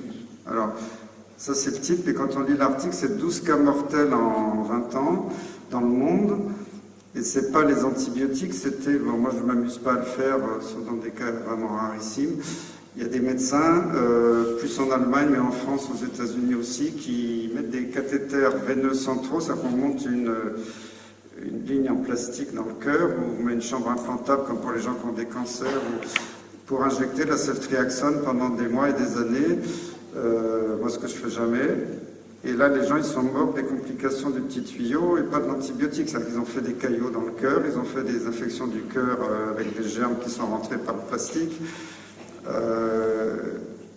Alors là, il y a eu effectivement des morts, mais c'était de la désinformation totale de mettre le titre des articles « Le traitement antibiotique du Lyme, ça tue », parce que c'était ce qui était écrit texto.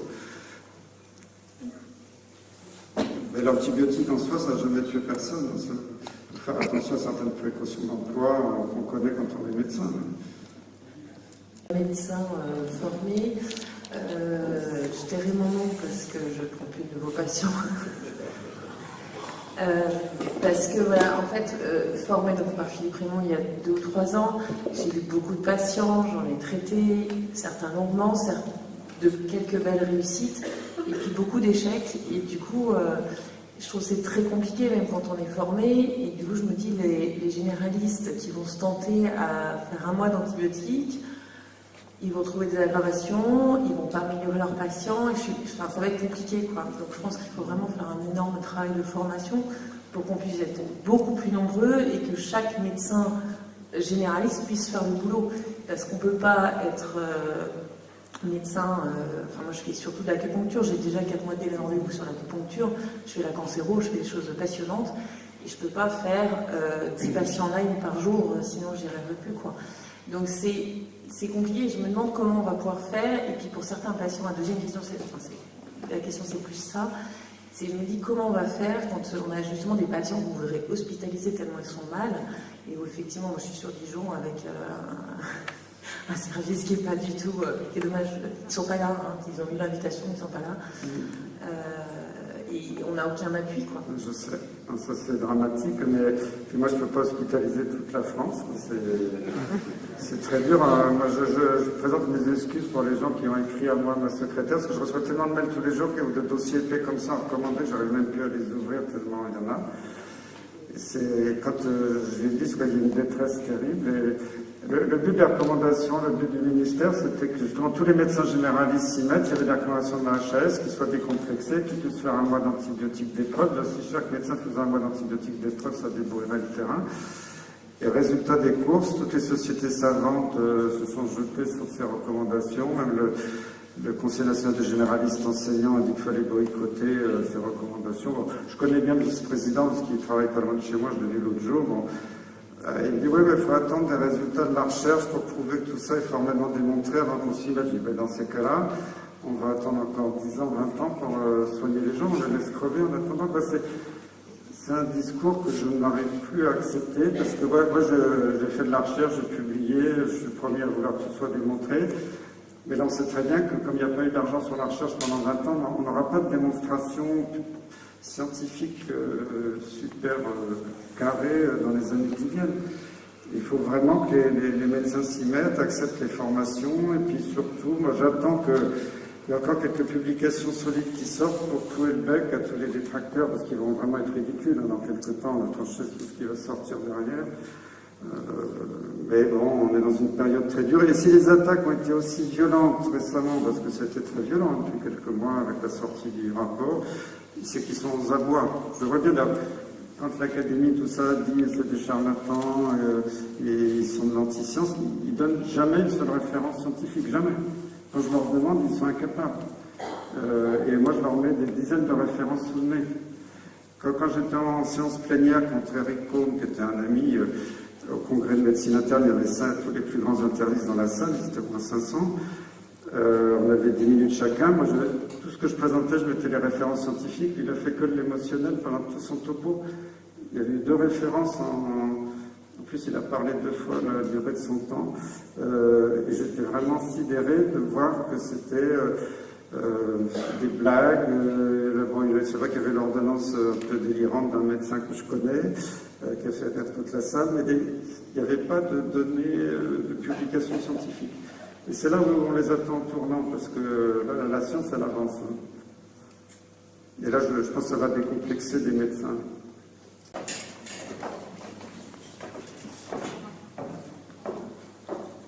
Bonsoir tout le monde, je suis Christelle de la section Lyme Bourgogne. Annie, ce soir, on voulait te remercier parce que tu as fait un boulot de titan. Je pense au nom de tous les malades, tous ceux qui t'appellent tous les jours, tous ceux à qui tu réponds par mail. Ton temps, c'est un gros investissement. Ce soir, ce que tu as réussi à faire avec cette salle qui est pratiquement pleine, avec très peu d'aide des médias, on voulait simplement te dire merci. Merci pour ce que tu fais au quotidien pour tout le monde.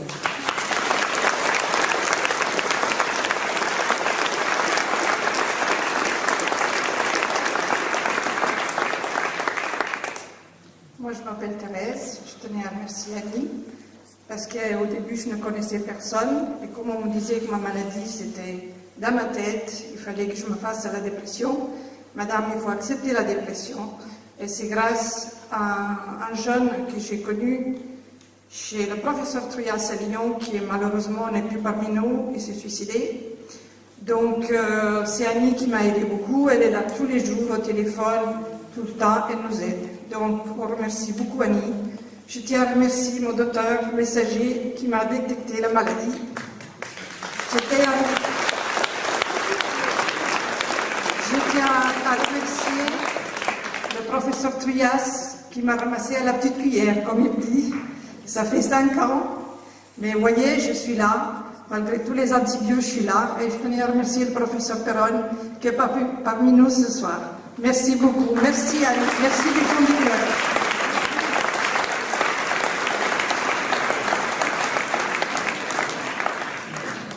Bon, merci. C'est émouvant. Je vous remercie les filles. Donc, pour clore la séance, donc, je voulais vous dire que le professeur Perron va dédicacer les livres à ceux qui veulent en acheter. D'autre part, tous les gens avec un bracelet vert peuvent rester, puisque après les dédicaces, vous pourrez rencontrer le professeur et parler au niveau professionnel en toute discrétion avec lui.